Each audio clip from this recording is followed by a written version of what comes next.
Welcome back to my channel. I can say it again. I haven't seen you in a long time. And I'm sorry about that. Am I? Yes, I'm sorry. I mean, I say it all the time, so you can, I don't know, if it's genuine. Yeah. If it would be, I would be uploading more often. But anyways, I'm uploading whenever I feel like it.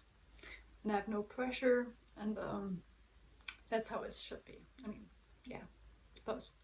But yeah, welcome back to my channel. I hope you're all doing good, and I hope the winter blues are not setting in, because for me they are. Sorry. Something in my teeth. Good time to have something in your teeth. But anyways, I just wanted to check in and tell you I'm fine. I'm doing more or less good. I mean, I am having a pretty beautiful dress, so I'm doing good, I guess, and nice earrings. I'm also not feeling sick for the first time when I'm filming. Yes, so that's something. And yeah. So today I wanted to talk about some graphic novels I've been reading recently over this year and last year, and just wanted to talk about them briefly and recommend you my favorites. I mean, these are my favorites. I have more graphic novels, but the ones I'm talking about today are my favorite graphic novels. So yeah,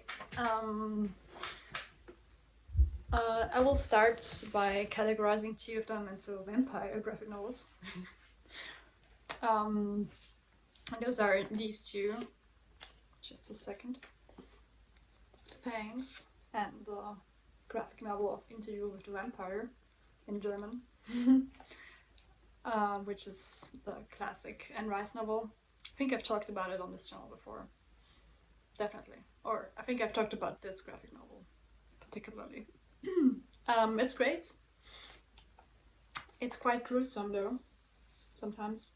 And it centers around Claudia, the child of Louis and what's the other guy's name? I forgot. Louis and Lesta. Yeah, sorry, Lesta, of course it is. The vampire couple. They are a couple. It's been confirmed before he died, but some people still argue with me about that, but do with that what you will. Maybe they are not a couple in your imagination. Maybe they're just platonic friends who adopted a child together. Could be.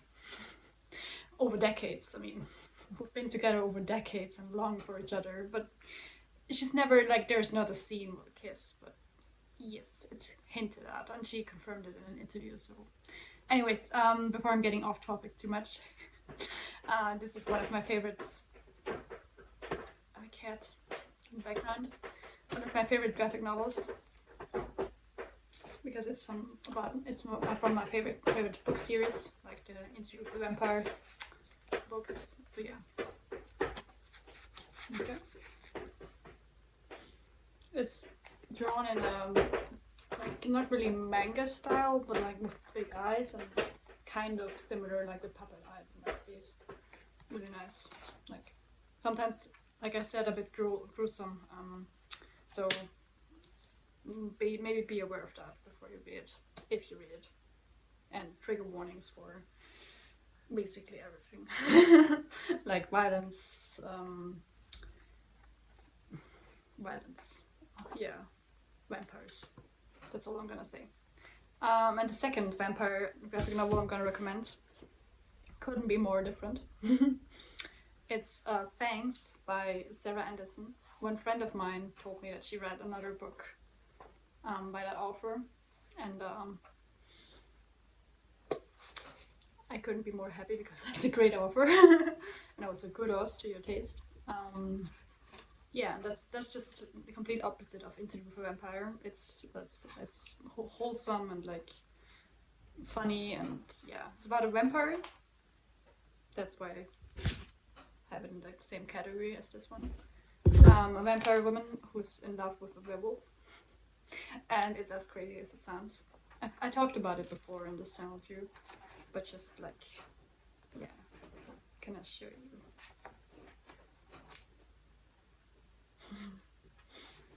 Yeah, they're living in an apartment together, and the werewolf is like complaining about being called type of dog, like husky, because there's a no dog policy, and he's been called husky. He's a bit offended by that. And then on the other side, it's like this drawing of the vampire, his girlfriend, in the turban, flossing her teeth, cleaning her teeth, like using teeth. What's it called? The teeth thing. Sorry. Today it's like, I don't know, but like using the teeth cleaning thing. Yeah. It's funny. It's nice. It's wholesome.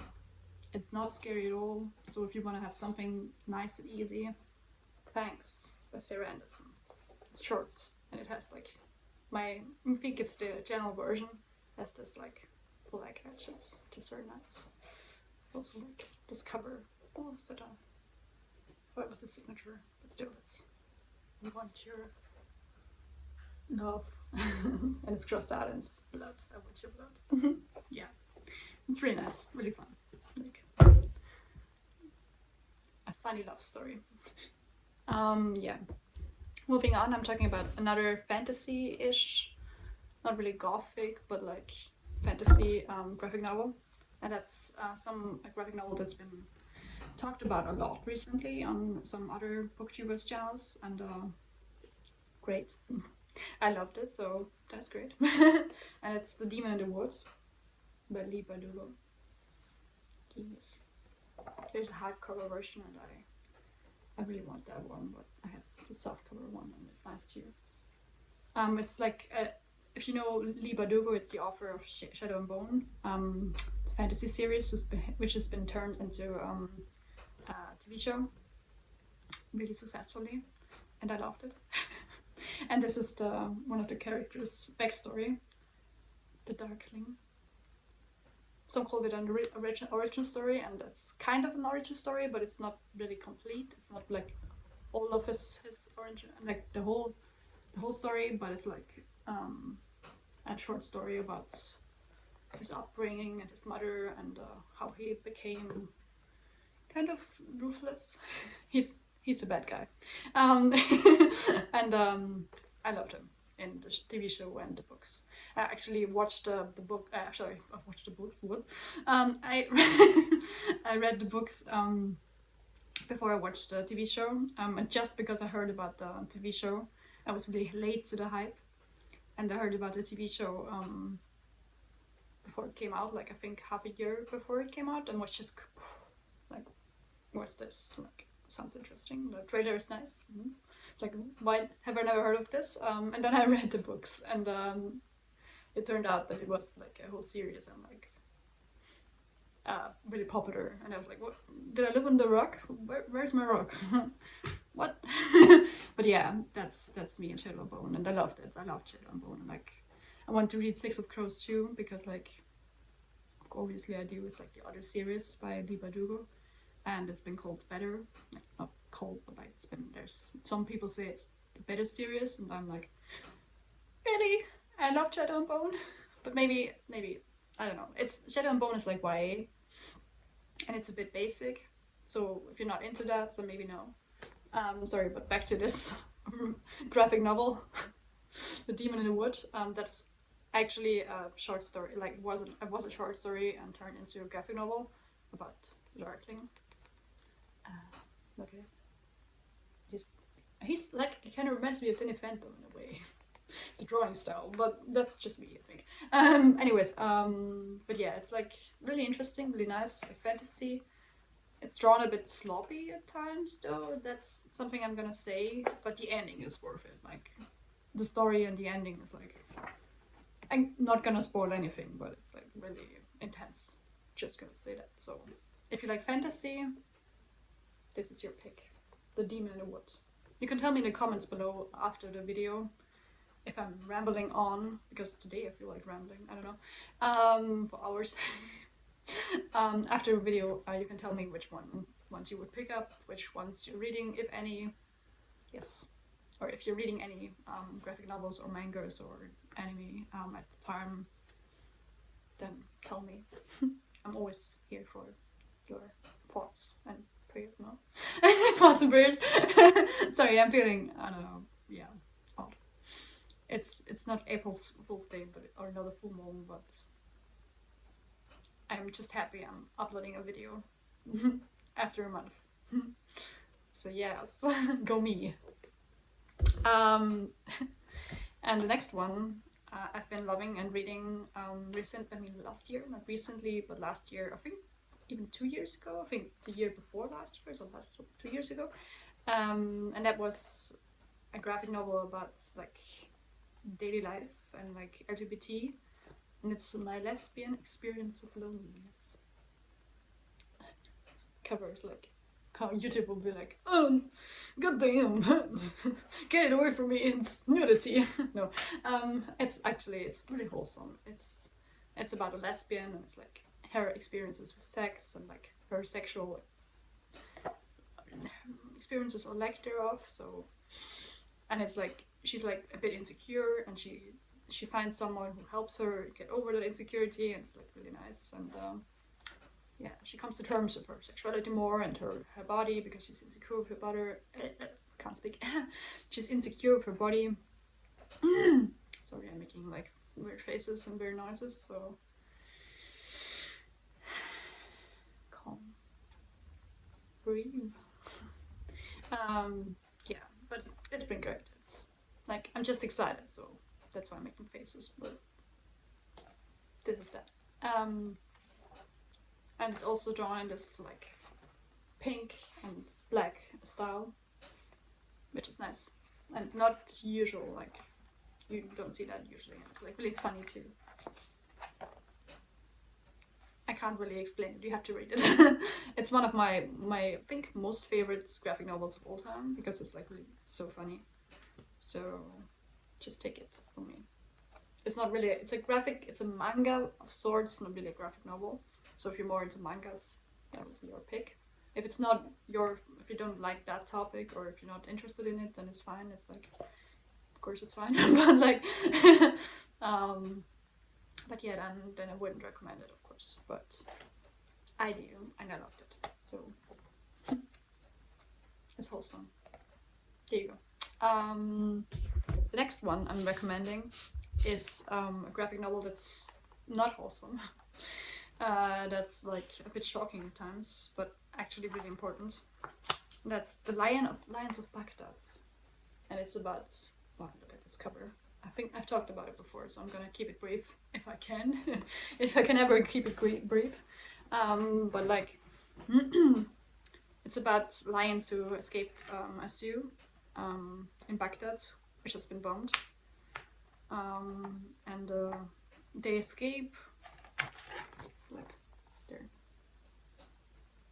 Ooh, that shot.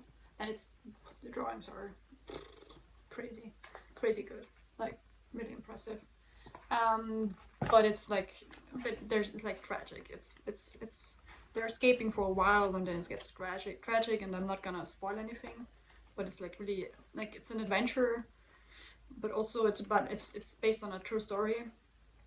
Of these lions which escaped, like, who escaped the lions? They escaped. But these lions that escaped. Okay. English. Yes.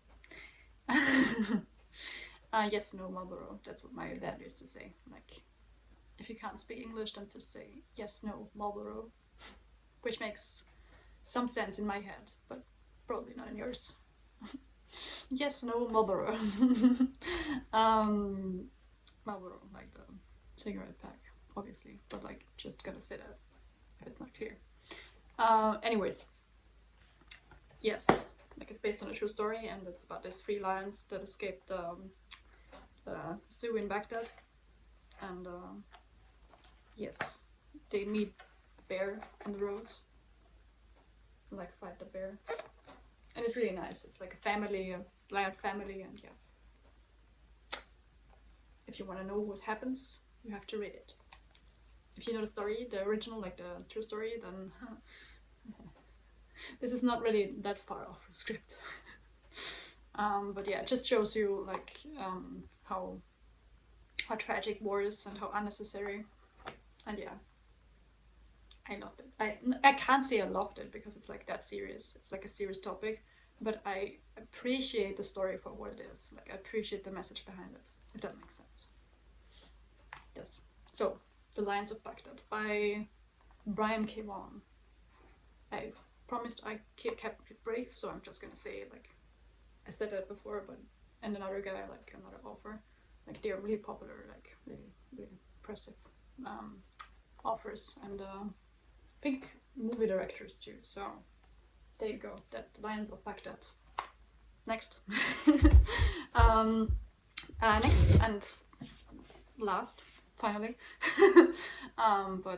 Lastly, I have a series, a graphic novel series I really loved. It's middle grade. It's like lower for like for children, but it's actually like really nice. Like you can read it as an adult too, and it's fantasy too. So if you're into that fantasy, and then the Tea Dragon Society. I loved it. That's why I can make that voice like. But yeah, those are stories about tea dragons, which are like little creatures, dragons, like tea dragons, like dragons, but like with leaves on their horns or ears, like tea leaves. You can brew them, which sounds really insane. Like I don't know if I'm saying that, like, but like it's really cute. You can brew the tea leaves on their horns or leaves or wherever, and they make you have memories, and it's really wholesome. It's so nice. It's like yes, all I ever wanted and never knew I needed. But yeah, and it's like drawn really nicely, and you can read these in like one day, like each of them, or like all three of them if you want. I'm not gonna judge you like I did. Like, I think I read them in like 2 days. So, yes, because I ordered like the second and the third one. And they came simultaneously, and I read them. I was like, yes, Tea Dragon. But yeah, they're like really wholesome, really nice, like really wholesome is like the word I've been saying like 300 times already. But yes, they're wholesome, they're lovely. They're, I have to say it, Danish word, like it has like some memories around attached to it, where like which are like shit, shouldn't have, but like the Danish word dialect, they're delightful. Yes, no memories, but yeah, Tea Dragon memories too. Memories and tea leaves, dialect, delightful stories. Thank you very much. That's it. Thank you again for listening to and watching this video, watching me ramble. And I've been in a funny mood today, so if yeah, so just like watch it and enjoy. And I'm happy that I'm uploading another video whenever I upload this video. And I hope you have a good day, and yes, and continue to have a good day. How do I finish a video? That's the question. I'm so out of practice. But yeah, I'm gonna leave you with like some clips of my bookshelf behind me, because I redecorated some stuff behind me. And maybe if I find it, but I think I won't, I'll add a clip with like my stamp, like my ex libris, because I got this like last year and I never really showed you. I got an ex libris. And another stamp thingy, which is like it looks cool, like two-toned. But yeah, I will show you how it looks, and if I can find it. And until then, I hope you have a nice evening, nice day, nice week, nice month. See you next time. Bye bye.